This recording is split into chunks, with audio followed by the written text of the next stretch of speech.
pregunto cómo controlar la ansiedad, porque en momentos como que se sale de las manos y como que no tiene autocontrol y empiezas como a sobrepensar y cosas así. ¿Cómo lo puedo sobrellevar? Mi pregunta sería, ¿cuáles son los síntomas para ayudarme cuenta si es como una ansiedad normal o es algo ya que tengo que acudir a un profesional? ¿Cómo manejar la ansiedad sin químicos, sin remedios? ¿Cuál es el rol que juega la familia en el soporte emocional de las personas? ¿Qué tipo de actividad física o deporte es más beneficioso para ayudar a controlar y a disminuir la ansiedad? El termómetro de la salud mental en Chile, investigación de la Asociación Chilena de Seguridad y de la Universidad Católica del año 2023, arrojó que la ansiedad es el trastorno de salud mental más prevalente en nuestra población. ¿Cuándo la ansiedad se transforma en algo problemático? ¿Cómo podemos identificarlo en nosotros o en nuestros hijos?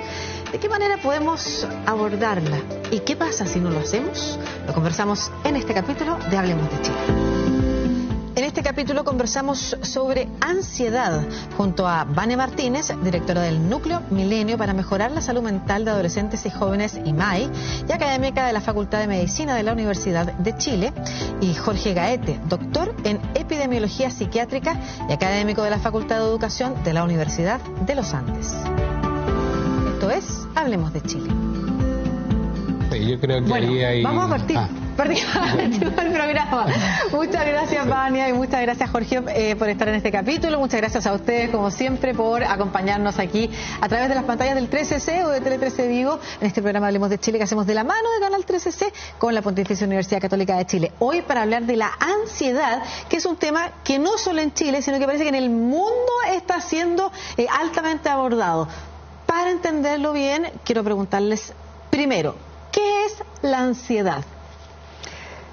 Sí, a ver, creo que es una palabra que estamos más acostumbrados a escucharla probablemente que en épocas anteriores, y desde un punto de vista general podríamos decir que es en forma natural o normal una emoción que todos tenemos frente a ciertas situaciones que nos ayudan a prepararnos para enfrentar eso. Ya, por ejemplo, si tengo una entrevista de trabajo, tengo una prueba importante o tengo una carrera, es probable que yo sienta ansiedad, siento nervios, dice la gente, ¿cierto?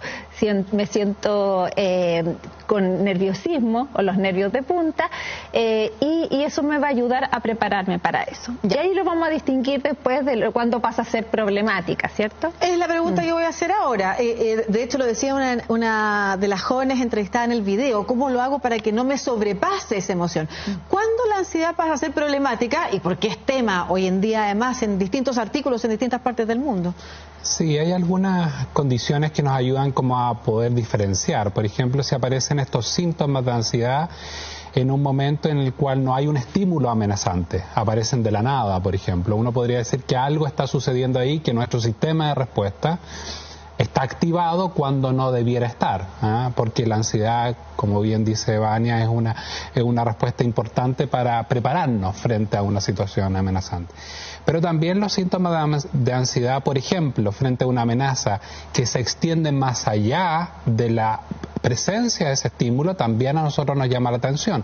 ¿Por qué tanto tiempo se siente ansiosa cuando ya pasó este evento en particular, este examen, esta prueba, pero aún yo tengo todavía esos síntomas de ansiedad en particular? También cuando la intensidad es muy alta.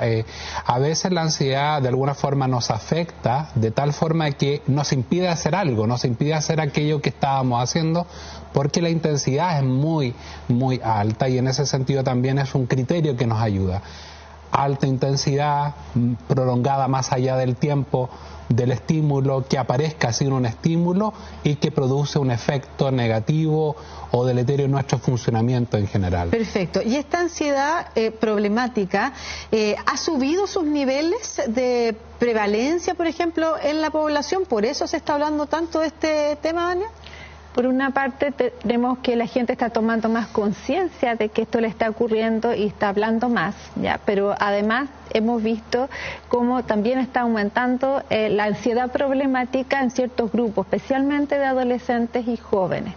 En Chile nosotros no tenemos estudios tan continuos en el tiempo, poblacionales, que nos indiquen lo que está ocurriendo. Sin embargo, nosotros, por ejemplo, en el Núcleo Milenio IMAI, hemos hecho investigaciones en estudiantes en la universidad, ¿ya? Y hemos visto cómo a partir de la pandemia efectivamente hay altos síntomas de ansiedad. Lo vimos desde 2020, 2021, 2022, 2023 y el 2024 tenemos datos preliminares, se ha estancado. Ya probablemente estamos volviendo a niveles anteriores que teníamos en la pandemia, pero en el mundo se ha descrito que el grupo de adolescentes y jóvenes es un grupo que particularmente está afectado por síntomas de ansiedad problemática.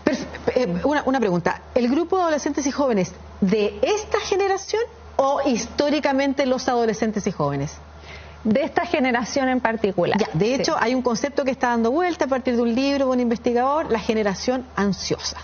¿Por qué ese grupo en particular está teniendo más altos índices de ansiedad en el mundo? Después nos vamos a aterrizar en Chile, pero en el mundo. Ya, es un poco complejo hablar de la generalidad, claro, ¿cierto? Porque cada persona es particular y no podemos decir que toda la generación es igual, ¿ya? Pero hay factores que sin duda están afectando a la población, como por ejemplo la falta de sueño, ¿ya? Que es un factor relevante, el exceso de pantalla, el exceso también a estímulos, contenidos de las pantallas que son a veces bastante ansiógenos, ya como por ejemplo el compararse con otros, comparar mi vida, comparar también mi estética con las otras personas. Y también la dificultad para establecer vínculos cercanos, ya la pandemia jugó en contra de eso, y también la vuelta a la normalidad, ¿cierto?, a la cotidianidad no ha ayudado tanto también para eso. Por ejemplo, hay jóvenes, les preguntamos si tienen alguna dificultad para hablar por teléfono, ya que era quizás algo que nuestra generación no existía, y ahora, por ejemplo, sí, llamar por teléfono puede ser algo ansioso. Profesores nos dicen que incluso en la universidad que ven cómo hay hasta personas que desarrollan crisis de pánico frente a las evaluaciones, y que también es algo para ellos novedoso que antes no lo veían con tanta frecuencia. Perfecto. Vamos a estar hablando más adelante de cómo identificar la ansiedad problemática en uno o, por ejemplo, en nuestro entorno, si somos cuidadores o cuidadoras de nuestros hijos e hijas, y por supuesto también de algunas recomendaciones para poder manejarlo, cuando se puede todavía manejarlo personalmente o por el entorno familiar. Pero ahora quisiera seguir conociendo como el panorama global. Aparte de especialmente los adolescentes y jóvenes, ¿hay otros grupos de la población, por ejemplo, que si nosotros distribuimos etariamente ya sabemos, pero por género, por diferenciar situación geográfica, por ejemplo, que pudieran tener mayor prevalencia de ansiedad problemática? Claro, se dice en general, y los estudios lo muestran, que las mujeres en general tienen más síntomas y trastornos ansiosos en general. También hay diferencias por algunas características que tienen que ver, por ejemplo, con la edad. Habíamos conversado un poquito hay una diferenciación del tipo de ansiedad que aparece durante el desarrollo.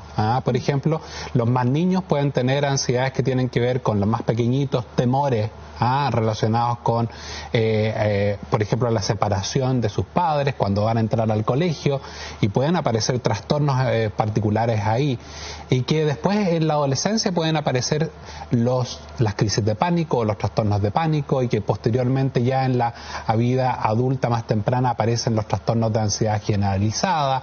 Es decir, también por edad hay grupos de trastornos que se van presentando en particular. Perdón, ¿y por qué las mujeres más que los hombres?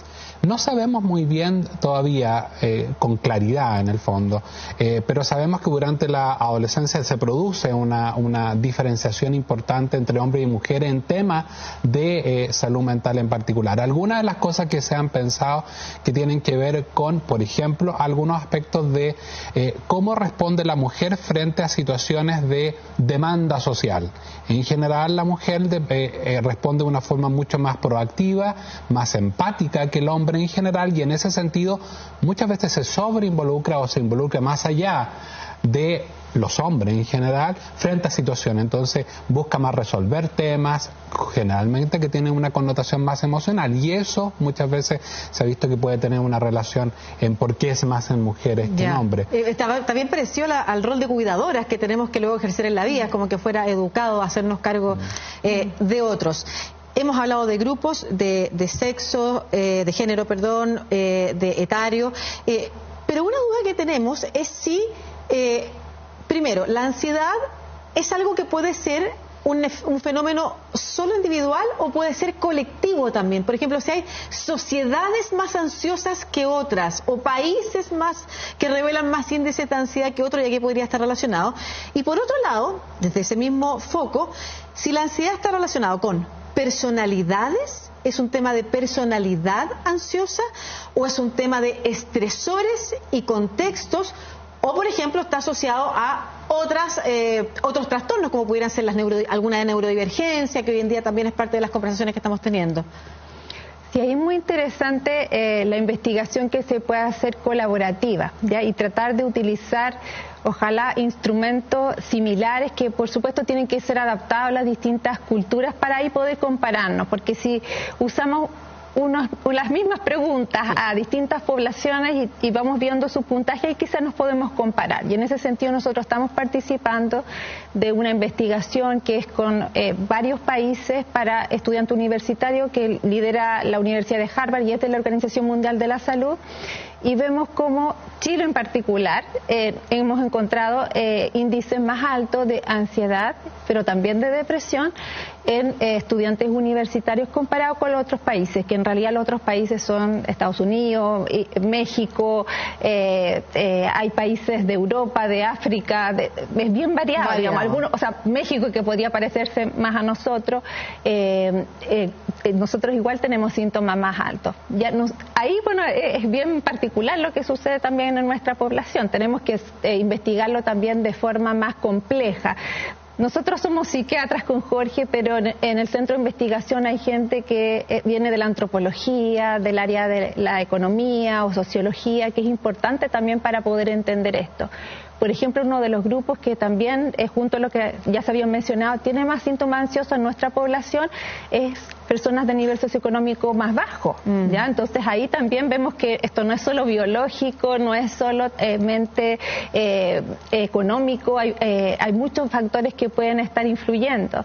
Y también la población LGBTIQ+, de la diversidad sexogenérica, también encontramos que tenían más síntomas de ansiedad. O sea, pueden haber estresores comunes que puedan generar que en un grupo de la población o en una población comparado con otros países se presente más la ansiedad. Y quizás ahí el tema de la personalidad ansiosa, en el fondo, que tú mencionabas, si hay algo de eso también. También hay estudios que muestran cómo personas en particular pueden sentirse mucho más sensibles frente a síntomas ansiosos, y eso parece que está muy relacionado con el temperamento, o sea, con aspectos más biológicos de la persona, y por eso que hay algunos que tienen más riesgo de desarrollar algunos trastornos de ansiedad en el tiempo, porque son más sensibles a los cambios. Por ejemplo, la ansiedad generalmente se da con sudoración, palpitaciones, sensación de ahogo, una serie de síntomas.